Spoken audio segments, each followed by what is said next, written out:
beginning is a very delicate time.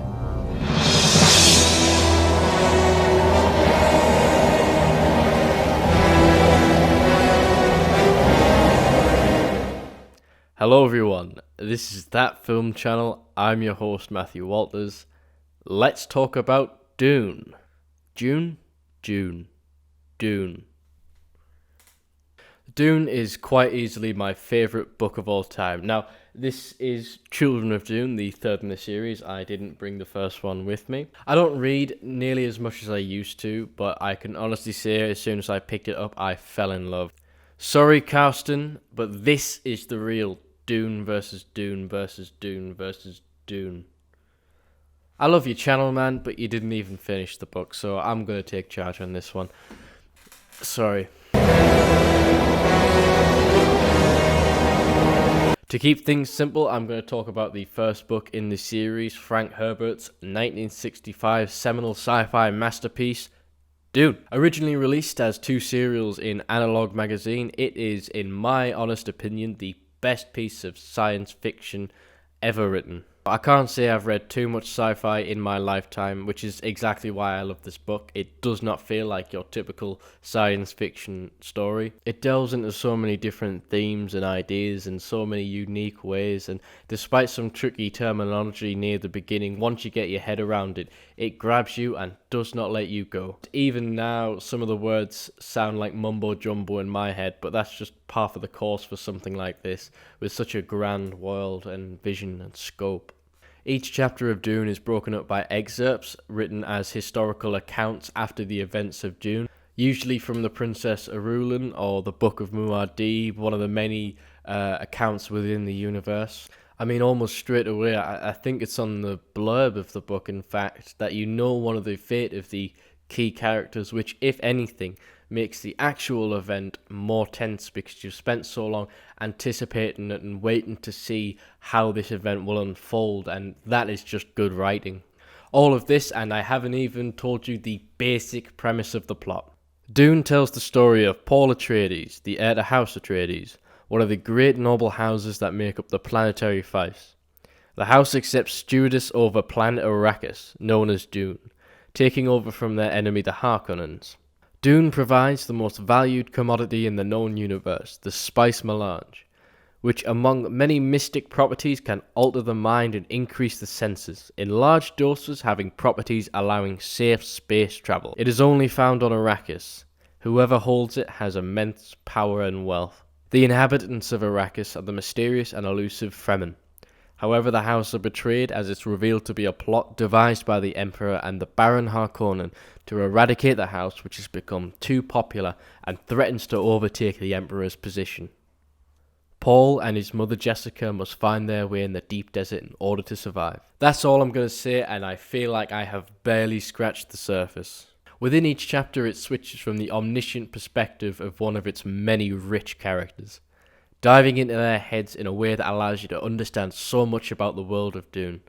Even when certain characters feel like they are untouchable, there is always an air of uncertainty and tension. Nobody is safe, and it never feels like it for one moment. It can also get quite psychedelic at times. I know that many points in the book, all I could think is, wow, this is like some fucked up DMT or acid trip. DMT? DMT. Dimethyltryptamine is DMT. The DMT is the chemical, particularly dimethyltryptamine. Not only that, your brain produces dimethyltryptamine.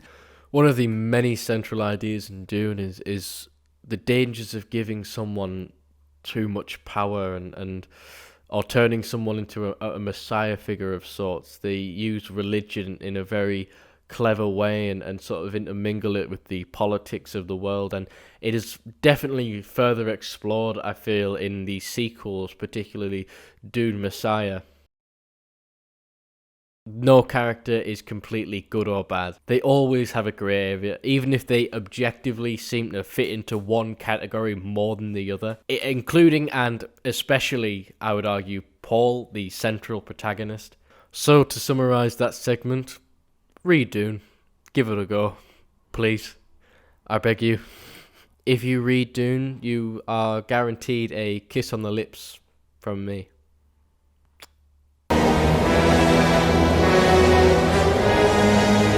In 1984, David Lynch's heavily edited adaptation of Dune was released to a resounding Now, yes, Lynch didn't have full creative control. Yes, it was probably butchered in some way. Do I think that without these factors it would have saved the film in some way?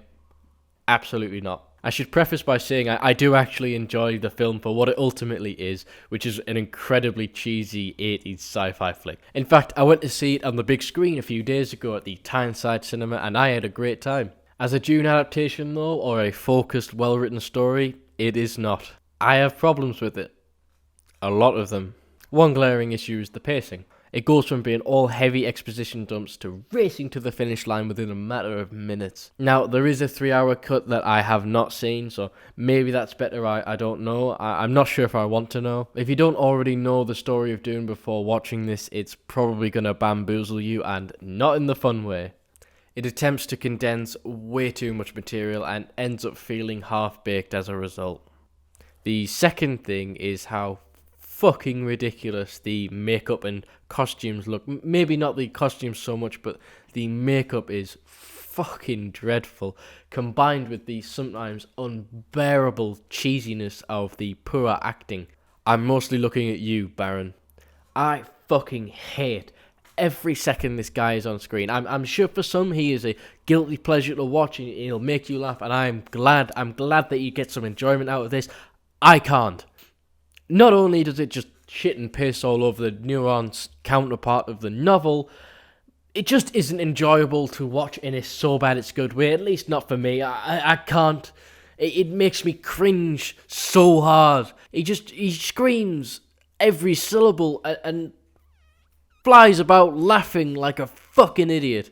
I mean, this guy is supposed to be our main villain, excluding the Emperor and all that shit. He is the main antagonist of the story, and he's a fucking joke. And you know what? In movies, I don't mind that. Sometimes it's nice to have a laugh. But with this one, you know, I get changing things from the source material. I'm not a big stickler for, oh, well, that wasn't in the book. No, but this is a butchery of it. Just... This isn't to say that other characters aren't whittled down to their bare-bone eccentricities, but I can largely overlook it. Not this guy, though. I'm alright. I also think the narration can be a little jarring, but it would be pretty hard to communicate so much information that only comes from the character's mind without the runtime to accommodate it. I do admire the practical effects, though. Yeah.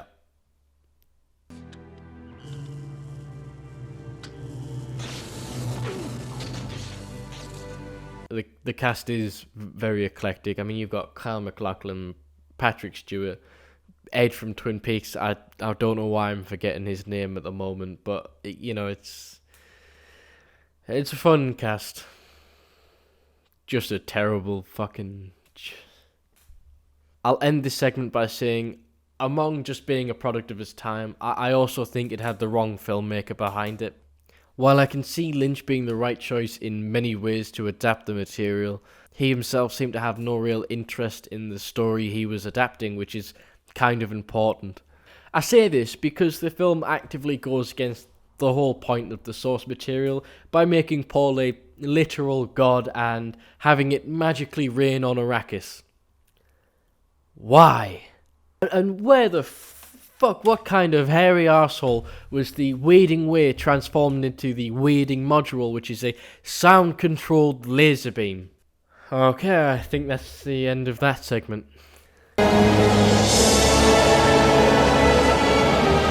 It wouldn't feel right doing a video like this without addressing the cinematic tragedy that is Alejandro Jodorowsky's Dune. I recommend checking out the 2013 documentary, which goes much deeper into the self-proclaimed greatest movie never made. It's a fascinating watch regardless of whether you're interested in Dune or not. I mean, the pre-production of this insane behemoth of a movie was, and still is, practically unheard of.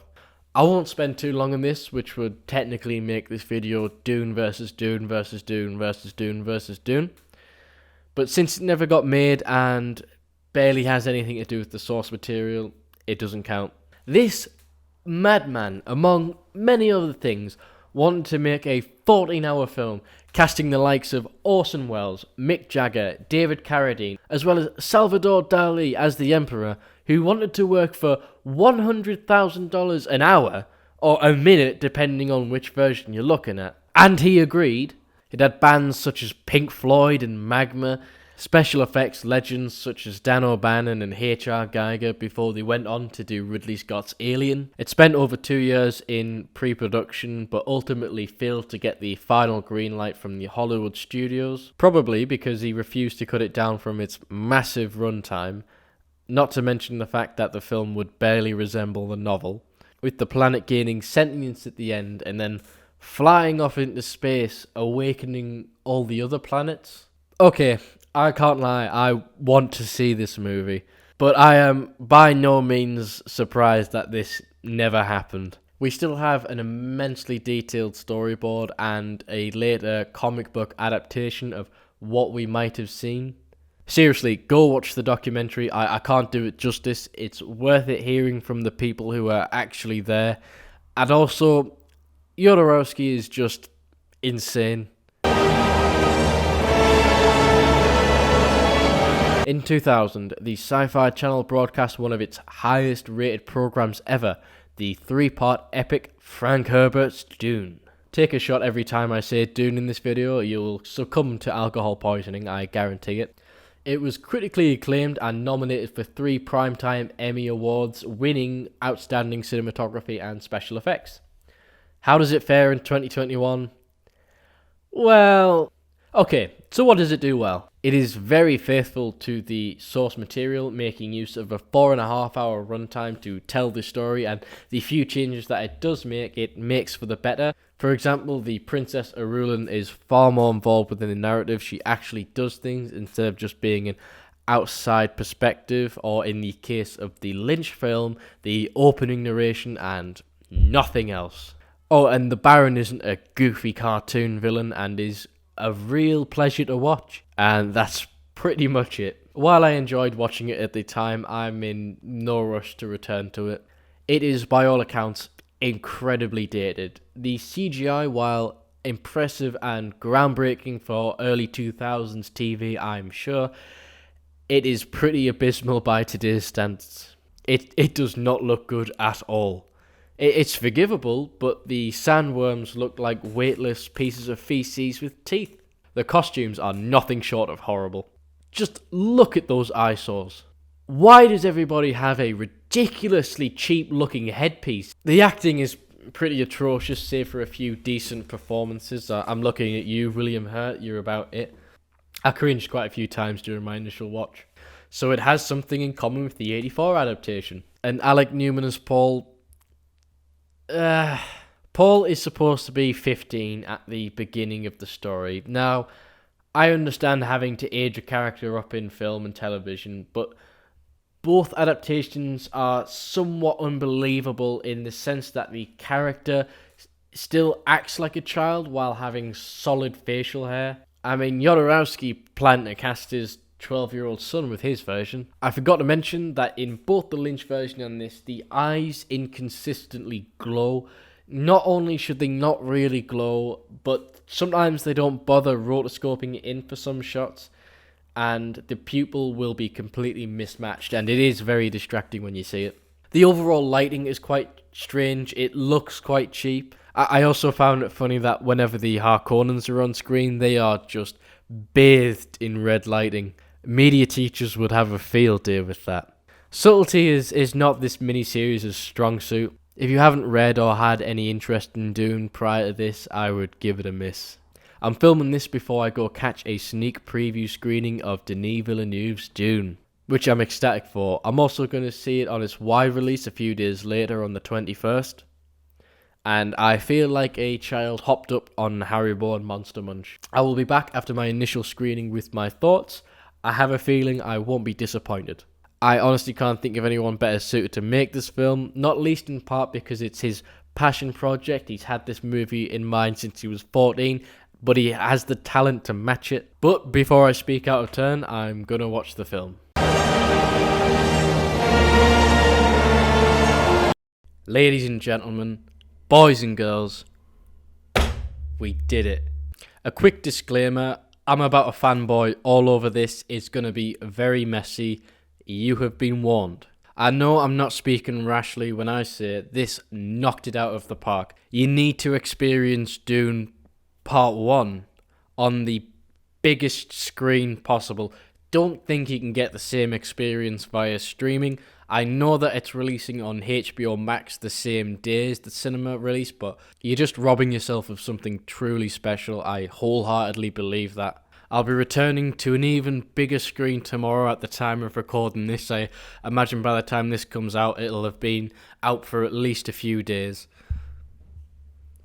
I can pretty much guarantee without a doubt that this will at the very least win Best Visual Effects and Best Sound Design at the awards season.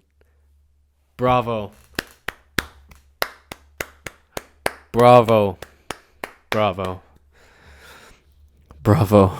And it looks like Part 2 will almost certainly be greenlit. I mean, it will be, because it is smashing it at the box office at the moment, even before releasing in China, the US, and the UK. I think even Warner Bros. Themselves said that they wouldn't mind lackluster box office revenue as long as the streaming service viewing numbers were up. But it looks like regardless of those streaming numbers, it's already done well enough financially, or it will do, in order to get the second part made, and I am so glad, and it is deservingly so. The cast, impeccable. The visuals, sound, Hans Zimmer's score, the pacing, mwah, magnificent. The whole technical shebang, perfect. The story, it's Dune. And Villeneuve wants a trilogy. I apologize if I'm butchering his name. It sounds different every time someone says it. Make Dune Messiah, please, at the very least. I read somewhere that he doesn't want to keep doing Dune for the rest of his life, but I think if at least Part 2 comes out and then Dune Messiah nicely finishes it off as almost like a trilogy, because yes, there is Children of Dune as well, and that is technically the Paul Atreides trilogy, I guess you'd call it, but Messiah ends it off in such a way that it can sort of close it, I think. Hopefully for other filmmakers to pick up, maybe even carrying on Children of Dune, God Emperor of Dune, and like as Quinn's Ideas said, in like a mini-series or something like that, a la maybe Game of Thrones style. It could definitely work with that, I feel, or even just more movies. I would love to see the sequels on the big screen or on the small screen, because as of yet there is only one other adaptation of any of the Dune sequels, and that is the mini-series following on from the aforementioned 2000 mini-series starring James McAvoy of all people as... And I've yet to actually watch that. I've heard that it's better than the 2000 mini-series. And I believe that. I mean, James McAvoy, come on. I sort of have to give credit where credit is due. I'm taking a lot of this from Quinn's Ideas. If anyone knows his stuff about Dune, it's him. And he also does some wonderful explanation videos. If you haven't read the books, or maybe you don't want to read them, but you sort of want to know what it's about, or what the sequels are about, if you're sort of not too interested in the whole series, check him out. Honestly, he's pretty knowledgeable at the very least. And even if you have read all of Dune, he still manages to dive into things and explain things that you may not have understood the first time around. I know that even now, some of the things go over my head. There's just so much to unpack with the Dune saga. You'll be surprised to learn that this film is 2.5 hours long, and it just flies by. By the end, I was begging for more. I really didn't want it to end. I wanted it to keep going. But unfortunately, it had to come to a close. And that is just impeccable filmmaking. It is immersion in its purest form. This is why we go to the movies. This is why the cinema will not die. I'm sure that once the saga has been complete, it will go down in history as one of the greats. I'm so grateful to be a part of this incredible journey. I think of what it must have been like to see 2001 or the original Star Wars when that came out, or Lord of the Rings, a once-in-a-lifetime event. I will treasure it. Denis Villeneuve is a once-in-a-lifetime filmmaker making once-in-a-lifetime films. He's a true master of cinema.